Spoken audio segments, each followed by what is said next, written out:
حضور خادم حسین رضوی صاحب رحمۃ اللہ تعالی علیہ، میں آپ کو بتاؤں کہ زندگی میں میری صرف ایک بار ملاقات ہوئی خادم حسین رضوی صاحب سے، کبھی زندگی میں ملاقات نہیں، کیونکہ وہ انہی ایام میں تشریف لاتے تھے، ربیع الاول شریف ربیع الثانی کے ایام، اور یہ ایام وہ ہوتے کہ جس میں میں امریکہ میں کینیڈا میں اس تبلیغی دورے پہ ہوتا، والد صاحب بیمار ہو گئے تھے اور میں تبلیغی دورے پر ہوتا تھا، تو ایک نکاح کی تقریب تھی، جو دولہے والے تھے وہ والد صاحب کے مرید سارے، اور جو دلہن والے تھے وہ خادم حسین رضوی صاحب کے مرید۔ یہی آپ کا سدا بار ہال ہے، اس میں محفل تھی تقریب نکاح وغیرہ کی۔ تو میں جب پہنچا تو مجھ سے پہلے خادم حسین رضوی صاحب اور مفتی منیب الرحمان صاحب یہ سارے پہنچے ہوئے تھے، پھر میں پہنچا۔ خادم حسین رضوی صاحب سے وہ میری پہلی ملاقات۔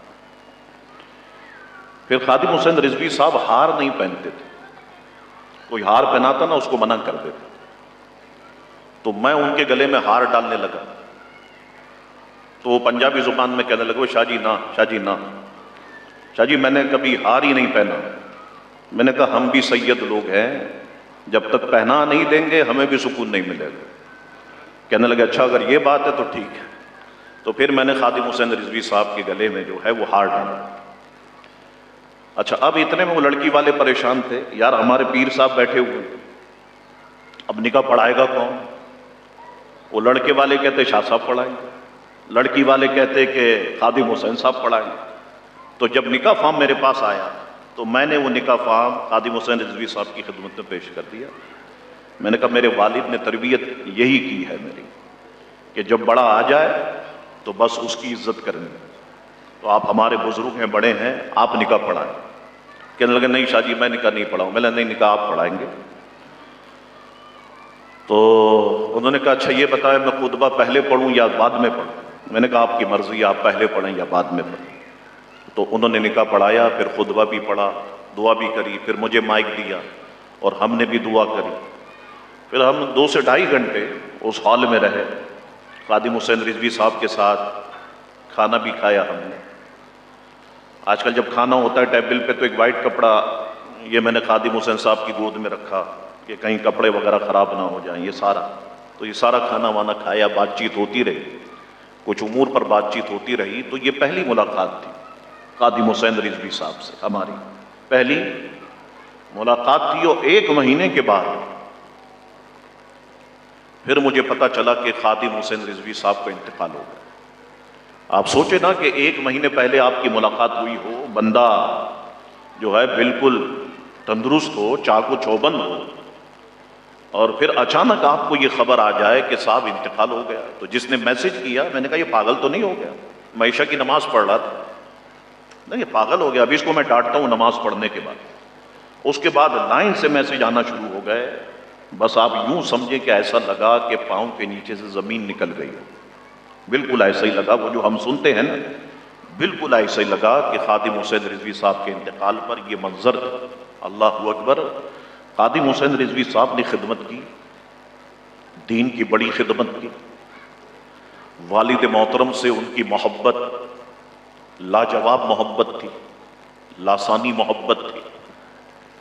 اور آپ دیکھیں کراچی میں خادم حسین رضوی صاحب پہلے بھی آئے، حمزیہ غوثیہ میں آئے، ادھر حسن اسکوائر کے پاس آئے، لیکن جب نشتر پارک میں کانفرنس ہوئی اور میرے والد محترم نے کہا رحمت اللہ علیہ کہ اس معاملے میں یہ ہمارے امیر ہیں، اللہ اکبر، تو خادم حسین رضوی صاحب عمر میں میرے والد محترم سے چھوٹے، میرے والد محترم کی عمر 70 کے اوپر، اور خادم حسین رضوی صاحب کی عمر جو ہے وہ 55 سال میں آپ نے وصال فرمایا، تو عمر میں تو وہ چھوٹے تھے بہرحال۔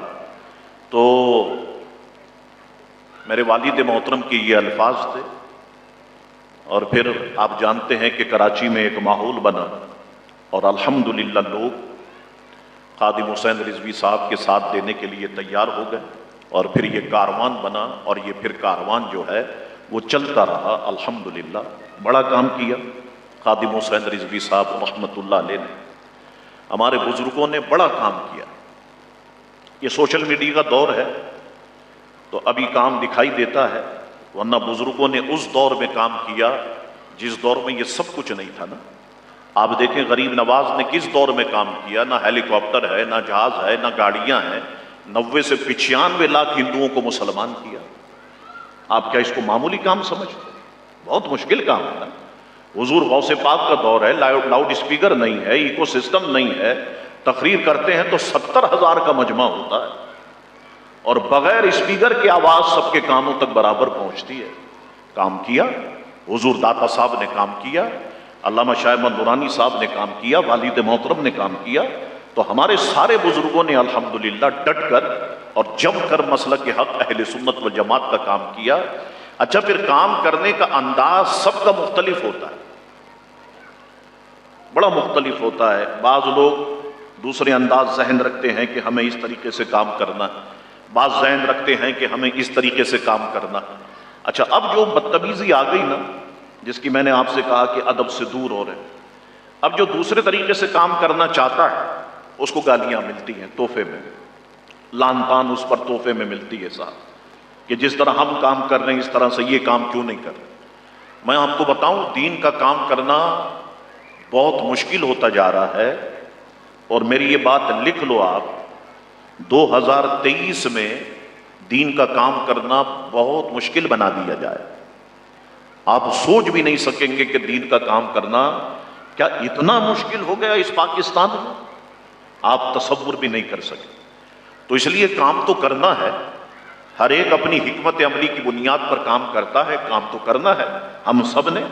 تو خادم حسین رضوی صاحب رحمت اللہ علیہ نے ڈنکے کی چوٹ پر کام کیا، بڑا پریشر انہوں نے برداشت کیا، لیکن کام وہ کرتے رہے.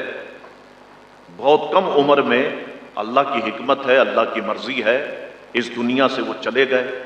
یعنی عروج کا سال آپ دیکھیں، پنجاب کے علماء تو انہیں جانتے تھے، ہم تو اتنے واقف نہیں تھے نا.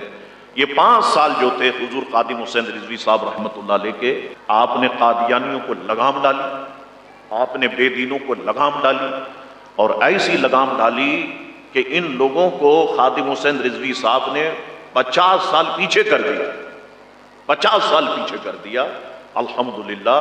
اور کام کیا انہوں نے، اور اس دنیا سے سرخرو ہو کر کے اس دنیا سے وہ رخصت ہوئے.